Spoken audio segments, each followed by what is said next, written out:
ನಮಸ್ಕಾರ ಎಲ್ಲರಿಗೂ. 1950ರಲ್ಲಿ ಇಲಿಗಳ ಮೇಲೆ ಒಂದು ವಿಚಿತ್ರವಾದ ಪ್ರಯೋಗಗಳನ್ನು ಮಾಡಲಾಗುತ್ತೆ. ಅದು ಏನು ಅಂತಂದ್ರೆ, ಮನೆಗಳಲ್ಲಿ ಬೆಳೆದಿರ್ತಕ್ಕಂಥ ಇಲಿಗಳು ಅಥವಾ ಈ ಡೊಮೆಸ್ಟಿಕ್ ಅಂತ ಏನು ಕರಿತೀವಿ ಅಂತ ಇಲಿಗಳನ್ನ ಮತ್ತು ಕಾಡಿನಲ್ಲಿ ಬೆಳೆದಿರ್ತಕ್ಕಂಥ ಅಥವಾ ಈ ವೈಲ್ಡ್ ರ್ಯಾಟ್ಸ್ ಅಂತ ಏನ್ ಕರಿತೀವಿ ಅಂತಹ ಒಂದು ಇಲಿಗಳನ್ನ, ಎರಡು ಕ್ಯಾಟಗರಿ ಇಲಿಗಳನ್ನ ಲ್ಯಾಬೊರೇಟರಿಯಲ್ಲಿ ತರ್ತಾರೆ. ಈ ತರ ತಂದು 2 ಜಾರ್ಗಳನ್ನ ತರ್ತಾರೆ. ಒಂದು ಜಾರ್ನಲ್ಲಿ ಆ ಒಂದು ಕಾಡಿನಲ್ಲಿ ತಂದಂತ ಇಲಿಗಳು, ಇನ್ನೊಂದು ಜಾರ್ನಲ್ಲಿ ಡೊಮೆಸ್ಟಿಕ್ ಅಲ್ಲಿ ತಂದಂತ ಇಲಿ. ಏನ್ ಮಾಡ್ತಾರೆ, ಆ ಜಾರ್ನಲ್ಲಿ ನೀರು ತುಂಬಿಸ್ತಾ ಹೋಗ್ತಾರೆ. ಏನಾಗುತ್ತೆ, ಇಲಿಗಳು ಯಾವ ತರ ಬಿಹೇವ್ ಮಾಡ್ತಾರೆ, ಅದು ಮೈಂಡ್ ಹಿಂಗೆ ಅಂತೇಳಿ ಅವರಿಗೆ ಒಂದು ಕುತೂಹಲ ಇರುತ್ತೆ.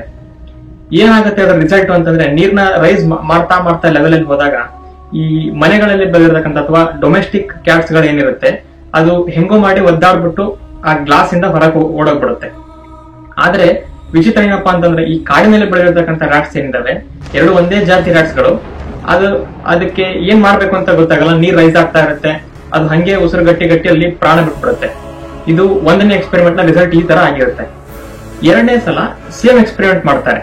ಅದೇ ಮತ್ತೆ ಇನ್ನೊಂದು ಕಾಡಿನಲ್ಲಿ ಬೆಳೆದಿರ್ತಕ್ಕಂಥ ರ್ಯಾಟ್ ಮತ್ತೆ ಇನ್ನೊಂದು ಡೊಮೆಸ್ಟಿಕ್ ರ್ಯಾಟ್ ಗಳನ್ನ ತಂದು ಅದೇ 2 ತರ ಜಾರ್ ತರ್ತಾರೆ. ಒಂದ್ ಜಾರ್ ನಲ್ಲಿ ಕಾಡಿನಲ್ಲಿ ಬಂದಿರ್ತಕ್ಕಂಥ ರ್ಯಾಟ್ ಮತ್ತೆ ಇನ್ನೊಂದು ಜಾರ್ ನಲ್ಲಿ ಡೊಮೆಸ್ಟಿಕ್ ರ್ಯಾಟ್. ಈ ಸಲ ನೀರ್ನ ರೈಸ್ ಮಾಡ್ತಾ ಹೋಗ್ತಾರೆ. ಆದ್ರೆ ಈ ಸಲ ಒಂದು ಡಿಫರೆನ್ಸ್ ಮಾಡ್ತಾರೆ. ಅದು ಏನು ಅಂತಂದ್ರೆ, ಈ ನೀರ್ ರೈಸ್ ಆಗ್ತಾ ಹೇಗಿದ್ರು ಕೂಡ ಅದು ಮನೆಯಲ್ಲಿ ಬೆಳೆದಿರ್ತಕ್ಕಂಥ ರ್ಯಾಟ್ ಈ ಸಲ ಕೂಡ ತಪ್ಸ್ಕೊಂಡು ಹೋಗುತ್ತೆ.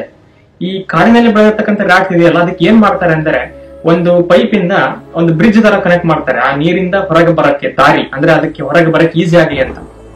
ಅದು ಹೆಂಗ್ ಮಾಡ್ತಾರೆ ಅಂತಂದ್ರೆ, ಒಂದು 2 ಸೆಕೆಂಡ್ ಅಷ್ಟೇ ಅದಕ್ಕೊಂದು ಆಸೆ ತೋರಿಸ್ಬಿಟ್ಟು, ಹಿಂಗೆ ಹೊರಗೆ ಬರ್ಬೋದು ಅಂತ ಆಸೆ ತೋರಿಸ್ಬಿಟ್ಟು ಮತ್ತೆ ಅದನ್ನ ತೆಗೆದ್ಬಿಡ್ತಾರೆ. ಆ ರ್ಯಾಟಿಗೆ ಅದು ಗೊತ್ತಾಗುತ್ತೆ, ಇಲ್ಲಿ ಏನೋ ಇದೆ, ನನಗೆ ನನ್ನ ಯಾರೋ ಎತ್ತಾರೆ ಅಥವಾ ಮೇಲೆ ಹೋಗ್ಬೋದು ಅಂತ ಆ ಒಂದು ಏನೋ ಒಂದು ಸೊಲ್ಯೂಷನ್ ಏನಿದೆ ಅದನ್ನ ನೋಡುತ್ತೆ ರ್ಯಾಟ್. ಅದನ್ನ ನೋಡಿ 2 ಸೆಕೆಂಡ್ ಆದ ತಕ್ಷಣ ಮತ್ತೆ ಹೋಗ್ಬಿಡುತ್ತೆ. ರ್ಯಾಟಿಗೆ ಕನ್ಫ್ಯೂಷನ್ ಆಗಿ ಸ್ಟಾರ್ಟ್ ಆಗುತ್ತೆ. ಕಾಡಿನಲ್ಲಿ ಬೆಳೆದಿರ್ತಕ್ಕಂಥ ರ್ಯಾಟ್ಸ್ಗಳು ಈ ತರ ಏನೋ ಒಂದು ದಾರಿ ಕಂಡಿತ್ತು ಅಂದ್ರೆ, ನಾವು ಪ್ರಯತ್ನ ಪಡೋಣ, ಮತ್ತೆ ಅದು ಬರಬಹುದು, ನನ್ನನ್ನು ಯಾರೋ ಕಾಪಾಡ್ತಾರೆ, ನನ್ನನ್ನು ಯಾರೋ ಮೇಲೆ ತರಕ್ಕೆ ಟ್ರೈ ಮಾಡ್ತಾ ಇದ್ದಾರೆ ಅಂತ ಅದೇ ಒಂದು ಗುಂಗಿನಲ್ಲಿ ಅದು ಸಾಯೋದೇ ಇಲ್ಲ. ಅದು ಹೆಂಗೋ ಮಾಡಿ ಪ್ರಯತ್ನ ಪಟ್ಟು ಈಜಾಡಕ್ಕೆ ಟ್ರೈ ಮಾಡುತ್ತೆ, ಹೊರಗೋಗಿ ಟ್ರೈ ಮಾಡುತ್ತೆ, ಹೀಗೆಲ್ಲ ಮಾಡುತ್ತೆ. ಇದು 2ನೇ ಎಕ್ಸ್ಪೆರಿಮೆಂಟ್ ನ ಒಂದು ರಿಸಲ್ಟ್ ಆಗಿರುತ್ತೆ. ಈ ಕಥೆಗೂ ಮನುಷ್ಯನ ಒಂದು ಮನಸ್ಸಿಗೂ ಏನ್ ಸಂಬಂಧ ಅಂತಂದ್ರೆ, ಇದರಿಂದ ಬಹಳ ಒಂದು ಪವರ್ಫುಲ್ ಆಗಿರೋ ಒಂದು ಸಂದೇಶ ಹ್ಯುಮ್ಯಾನಿಟಿಗೆ ಸಿಕ್ಕಿದೆ. ಅದೇನು ಅಂತಂದ್ರೆ, ಹೋಪ್ ಅನ್ನೋದು. ಈ ಎಕ್ಸ್ಪೆರಿಮೆಂಟ್ ಯಾವ್ದ್ರ ಬಗ್ಗೆ ಹೇಳುತ್ತೆ ಅಂತಂದ್ರೆ, ಆಶಾಭಾವನೆ ಅಥವಾ ಮನುಷ್ಯನಲ್ಲಿ ಹೋಪ್ ಅನ್ನೋದು ಎಷ್ಟು ಇಂಪಾರ್ಟೆಂಟ್ ಆ ಕೆಲಸ ಮಾಡುವಾಗ ಅಂತ. ಮನುಷ್ಯನ ಜೀವನದಲ್ಲಿ ಒಂದು ಫೇಸ್ ಆಫ್ ಲೈಫ್ ಅಲ್ಲಿ ಹೀಗೆ ಬರ್ತಾ ಇರ್ತಾನೆ, ಇದ್ದಕ್ಕಿದಂಗೆ ತಕ್ಷಣ ಒಂದು ಪ್ರಾಬ್ಲಮ್ ಬಂದ್ಬಿಡುತ್ತೆ, ಇದ್ದಕ್ಕಿದಂಗೆ ಏನೋ ಒಂದು ಅಡ್ಡ ಬಂದ್ಬಿಡುತ್ತೆ. ಈ ತರ ಸಿಚುವೇಶನ್ ಬಂದಾಗ 2 ಟೈಪ್ ಜನರನ್ನ ನಾವು ನೋಡ್ತೀವಿ. ಒಬ್ರು ಆ ಒಂದು ಪ್ರಾಬ್ಲಮ್ ಅನ್ನ ತೂರಿ, ಈ ಫಸ್ಟ್ ಇಲ್ಲಿ ಹೆಂಗೆ ನೀರ್ ರೈಸ್ ಆದ್ರೂ ಕೂಡ ಡೊಮೆಸ್ಟಿಕ್ ರ್ಯಾಟ್ ತಪ್ಸ್ಕೊಂಡು ಹೋಯ್ತು, ಆ ತರ ಪ್ರಾಬ್ಲಮ್ ಗಳನ್ನ ಸಾಲ್ವ್ ಮಾಡಂತ ಜನರು. ಇನ್ನು ಕೆಲವೊಬ್ರು ನನ್ನ ಕೈಲಿ ಆಗಲ್ಲ ಅಂತ ಫಸ್ಟ್ನೇ ಒಂದು ಕೇಸಲ್ಲಿ ಹೆಂಗೆ ಅದು ಇಲ್ಲಿ ಸತ್ತೋಯ್ತೋ ಆ ತರ ಅವ್ರು ಗಿವ್ ಅಪ್ ಮಾಡ್ತಾರೆ. ಇಲ್ಲಿ ಒಂದು ಡೆತ್ ಅಂದ್ರೆ ಗಿವ್ ಅಪ್ ಅಂತ, ನನ್ನ ಕೈಲಿ ಇದು ಆಗಲ್ಲ, ನನ್ನ ಕೆಪಾಸಿಟಿನೇ ಇಷ್ಟು ಅಂತ ಹೇಳಿ ಅವರು ಅದಕ್ಕೆ ಡೆತ್ ಅಂತ ಅವರು ಅಕ್ಸೆಪ್ಟ್ ಮಾಡ್ಬಿಡ್ತಾರೆ. ಆದ್ರೆ ಇಲ್ಲಿ ಹೋಪ್ ಅನ್ನೋದು ಹೆಂಗೆ ಅಂತಂದ್ರೆ, ಜೆಲ್ಲಿ ಫಿಶ್ ಸಮುದ್ರದ ಆಳದಿಂದ ಮೇಲೆ ಬಂದಂಗೆ. ಹೋಪ್ ಅನ್ನೋದು ಹೇಗೆ ಅಂತಂದ್ರೆ, ಮಗುವನ್ನ ಮೇಲೆ ತೂರಿದಾಗ ಅದು ನಗುತ್ತೆ. ಯಾಕೆ ಅಂತಂದ್ರೆ, ನಾನು ಮೇಲೆ ಹೋಗ್ಬಿಡ್ತೀನಿ, ಆಕಾಶದಲ್ಲಿ ಹೋಗ್ಬಿಡ್ತೀನಿ ಅಂತಲ್ಲ, ನನ್ನನ್ನು ಹಿಡಿಯೋಕೆ ಯಾರೋ ಇದಾರೆ ಕೆಳಗಡೆ ಅಂತ. ಅದೇ ತರ ಇಡೀ ಊರಲ್ಲಿ ಬರಗಾಲ ಬಂದಾಗ ಎಲ್ಲರೂ ಮಳೆ ಬರ್ಲಿ ಅಂತ ಆಕಾಶ ನೋಡಿ ದೇವ್ರನ್ನ ಪ್ರಾರ್ಥನೆ ಮಾಡ್ತಾ ಇದ್ರೆ, ಒಂದೇ ಒಂದು ಸಣ್ಣ ಮಗು ಮಾತ್ರ ಛತ್ರಿ ಹಿಡ್ಕೊಂಡು ಹೊರ ಬರುತ್ತೆ. ಯಾಕೆಂದ್ರೆ ಮಳೆ ಬಂದೇ ಬರುತ್ತೆ ಅಂತ 100% ಅದಕ್ಕೆ ಹೋಪ್ ಇರುತ್ತೆ.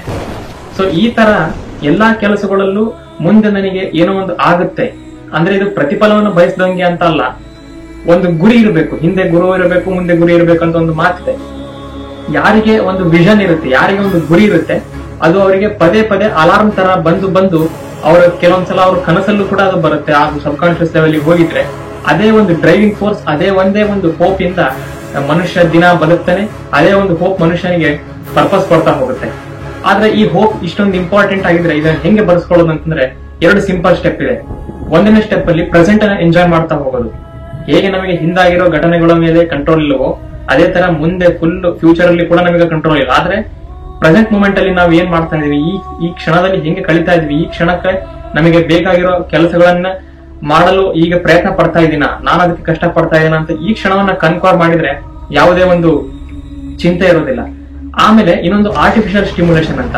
ಏನಿದು ಆರ್ಟಿಫಿಷಿಯಲ್ ಸ್ಟಿಮ್ಯುಲೇಷನ್ ಅಂತಂದ್ರೆ, ಈಗ ಸಾಮಾನ್ಯವಾಗಿ ಒಳ್ಳೆ ಸಂಗತಿಗಳು ಕೇಳಿದಾಗ ಖುಷಿ ಆಗುತ್ತೆ, ಕೆಟ್ಟ ಸಂಗತಿಗಳು ಅಂದ್ರೆ ರಿಲೇಟಿವ್ಲಿ ಕೇಳಿದಾಗ ಅದು ದುಃಖ ಆಗುತ್ತೆ. ಅದು ನ್ಯಾಚುರಲ್ ಆಗಿ ಹಾರ್ಮೋನ್ ಅಲ್ಲಿ ಪ್ರೊಡ್ಯೂಸ್ ಆಗೋದು. ಆದರೆ ಇದ್ದಕ್ಕಿದ್ದಂಗೆ ಪಾಸಿಟಿವ್ ಆಗುತ್ತೆ ಅನ್ನೋ ಒಂದು ಭಾವ. ಈಗ ಎಷ್ಟೋ ಜನರಿಗೆ ನೆಗೆಟಿವಿಟಿ ಬರುತ್ತೆ, ಆದ್ರೆ ಪಾಸಿಟಿವಿಟಿ ಯಾಕೆ ಬರಬಾರ್ದು? ಮುಂದೆ ಹಿಂಗ ಆಗ್ಬಿಟ್ರೆ ಹೆಂಗೆ, ಈ ಮುಂದೆ ನನಗೆ ಹಿಂಗ ಅನ್ಕೊಂಡಿದ್ದೆ, ಇದು ಇವತ್ತೇ ಆಗ್ಬಿಟ್ರೆ ಹೆಂಗೆ? ಈ ತರ ಪಾಸಿಟಿವ್ ಆಗಿ ಆರ್ಟಿಫಿಷಿಯಲ್ ಆಗಿ ಅದನ್ನು ಸ್ಟಿಮ್ಯುಲೇಟ್ ಮಾಡ್ತಾ ಹೋಗುತ್ತೆ.